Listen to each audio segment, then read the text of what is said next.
شریپوف پسر حومه شناخته حقوق مهاجران تاجیک کرامت شریپوف روز 14 نوامبر برای کمک به 18 مهاجر تاجیک به ارخانگلسک رفته با آنها وو خورده است.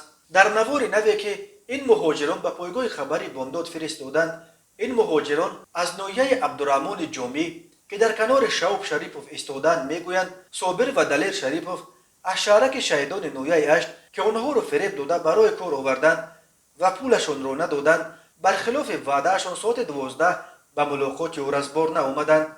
قرار بود که این کارفرمایان در حضور شعوب شریپوف با آن 18 مهاجر حساب و کتاب کنند و معلوم شود که کی از کی قرضدار است. مهاجران میگویند آنها از بیپولی مجبور شدند که از قوطی‌های پرتاف برای خود خوراک و لباس و پایافزال بجویند. حال ما را همه دید در اینجا و وقتی 25 روز آخر کسی ما را سراغ نکرد و ما 3 روز یگان چیز برای خوردن نیافتیم، گریختیم از آنجا.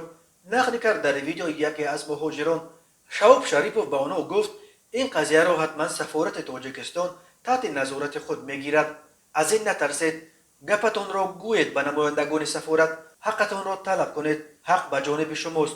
مشوره داد پسر کرامت شریپوف به مهاجران. او همچنین نقل کرد که برابر پرداختن به این مسئله از دوشنبه به وی زنگ زده به قبل رزبار کردند. کارفرمایان ادعا کردند که گویا این 18 مهاجر نقشه کاری را اجرا نکردند، ولی مهاجران میگویند سبب اجرا نشدن نقشه آنها نیستند.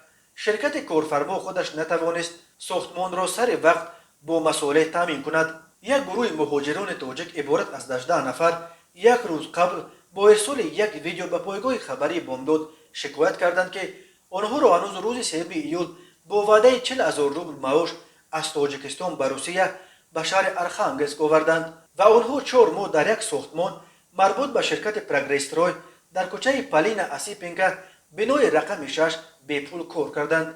در 4 ماه به 18 مهاجر تاجیک همگی 120,000 روبل دادند و اخیراً گفتند که آنها تا حال 1,912,000 روبل قرض دارند. این مهاجران تاجیک از سفارت تاجیکستان در روسیه، نمایندگی مهاجرت تاجیکستان و رهبران سازمان‌های تاجیکان روسیه خواهش و التجا دارند که آنها را از بند غلامی و تعقیب صابر و دلیر نجادیند.